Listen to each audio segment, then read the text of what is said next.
What a majestic universe we live in, that the primordial elements of the stars dance their way into such intricate consciousness to the tune of sacred geometry and the rhythm of the heart.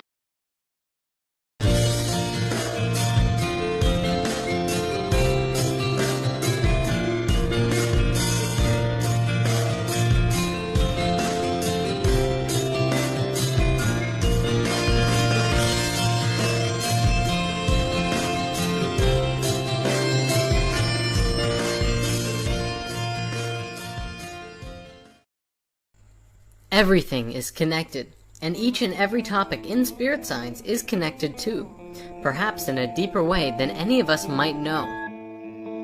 In a nutshell, that's really what spirit science is about. We're making connections. Connections between our understanding of reality and ideas about the way that things work on a physical, quantum, metaphysical, spiritual, and all manner of ways. If we find that things are not connected, we can add new points to find the connections.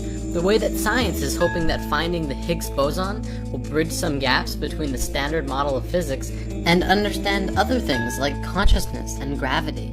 Adding new connections like sacred geometry do just that. Sacred geometry shows us how biological systems interact with each other in nature, and we can copy it to become more in tune with nature and everything, and most importantly, ourselves. All of these ideas are connected. We just have to look at the patterns as to how. We can fractal this idea larger and larger. Just as an animal exists as a part of the ecosystem that it's connected to, so too do we have a connection with our planet in a way that is almost cosmic in nature. In learning to recognize the patterns that exist, such as the trinity between the life-giving Sun, Mother Earth, and you, we can learn to understand ourselves in a very powerful way.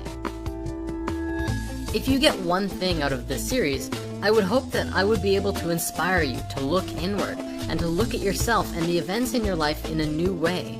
In looking deeper at the world all around you, it's important to let go of ideas that no longer serve you. The realization that I have come to is that all of us, every single person on this planet, are cosmic beings of life and light in the universe. We share a space with all of the energy of infinity, and it's about acknowledging that energy and tuning yourself into it. You are a receiver for cosmic information. Science now shows that we are all made of stardust, the remnants of exploding stars. We have developed our own unique consciousness based on our previous geometry. If our consciousness came from a star, then what's to say that that star and the rest of the universe doesn't also have its own unique consciousness, even if it's not entirely understood yet? On that note, I want to share a short video with you now by performance philosopher Jason Silva about what it means to understand and connect the dots.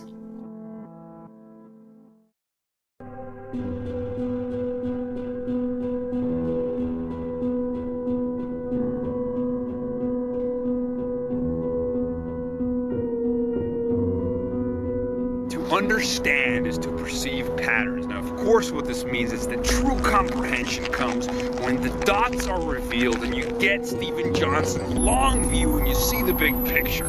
This is the idea about patterns, recurring patterns across different scales of reality. You know, Paul Stamets talks about the mycelial archetype and how the information sharing systems that comprise the internet look exactly like computer models of dark matter in the universe, look exactly like the neurons in a brain. They all share the same intertwinkle filamental structure. It's the rise of networkism as big data advocates talk about how man-made systems are looking exactly like natural systems. The more we can measure, the more we can visualize, the more expands our consciousness by seeing these recurring patterns across scales of reality. It blows my mind, and I think that technology increasingly is becoming an expander of human consciousness. It extends our thought, reach, and vision, and revealing so much more. It's like, whereas once I was blind, now I can see.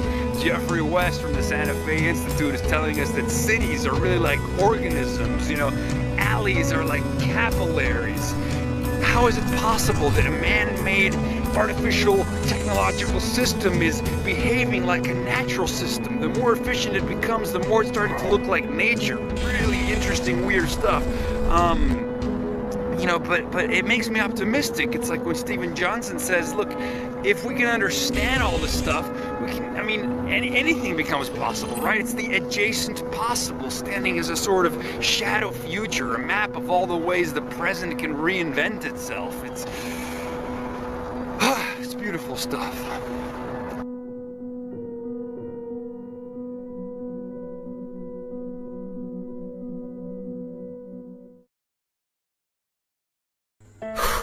Now, let's take this one step deeper, because I know there's one aspect about this that a lot of people are hesitant about. It's the use of this word, spirit, in conjunction with this word, science. Many people feel that these words need to be kept separate, although I will share that in my experiences, I've learned that magic can happen when powerful energies come together. In fact, it's the very nature of physics and our own sun. Our sun is a fusion reactor, which provides all of the energy and life for the entire planet, whereas fission, on the other hand, has been used to blow up and demolish entire cities. So, which do you really prefer? I find it really interesting too, as the discussion of God has been the most sought discussion of our evolution and history for thousands of years. Ideas like God, source, spirit, and essence are all ideas that can be used to expand our perception of everything in the universe to a broader, more encompassing understanding. Less of a creator-god caricature than it's typically perceived as. If you look deep, beyond all of the dogma of any religion, and yes, there's lots of dogma, and really get in tune with the ideas themselves, God, or Source, has always been described as the creation force of the universe itself.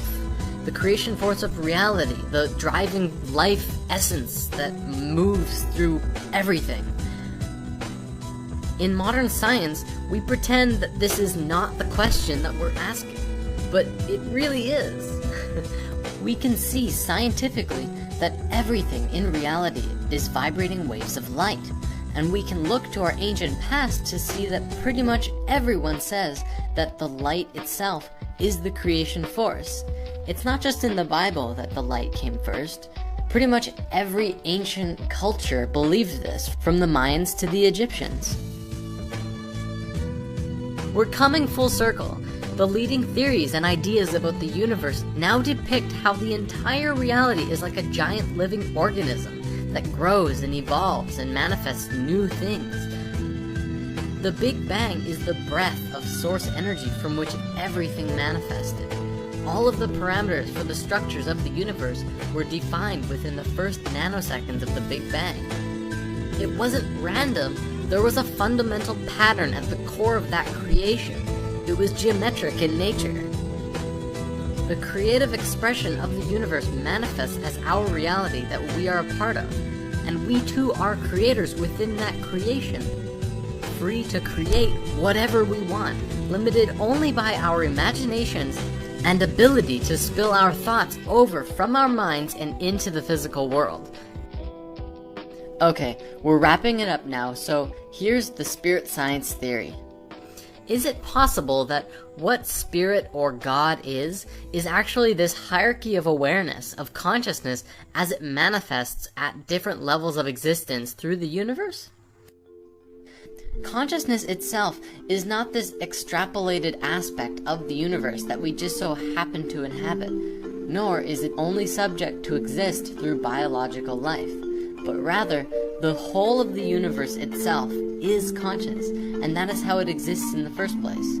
If the sun provides the life essence for the planet, then that energy must be alive in some sense of the word, though scientifically we're having trouble comprehending it. This idea basically says that just as a blood cell is one conscious being that coexists within your body as a part of it, so too are we just one blood cell to our planet, Mother Earth, who is a conscious being, and she is completely aware of you in every which way, mentally, emotionally, physically, and spiritually. You're a part of her. You're a part of her system. Do you not feel it when your stomach hurts or when you scrape your arm? Especially since we feed ourselves with lots of junk that we know isn't good for us. We're creating hurt, separation, and war on this planet, and she in turn is hurting too. And by healing ourselves, we are healing her. The next revelation is that creation and evolution are two sides of the same coin. The creation force itself is consciousness, and evolution is the change that the creation experiences as it continues to create more, as its understanding grows. This is demonstrated through the life and death of a star, or the life and death of a cell, especially if death isn't the end, but a recreation, a transition of energy into a new state of being. That would make sense, especially when we consider how we came from exploding stars. In Fibonacci, we continually add the current number to the previous in order to expand the spiral and continue growing. What we're doing now is taking our modern understanding of the world and the universe and adding all of our ancient understanding to it. The ancients told us that God existed within, and the keys to the universe lie in our hearts. Jesus and Buddha taught that through love, we can become the gods that we truly are. And now it's time to step into that. As we move forward into the future, the time has come to reconnect with ourselves and step into divine revelation through truth, love, and oneness.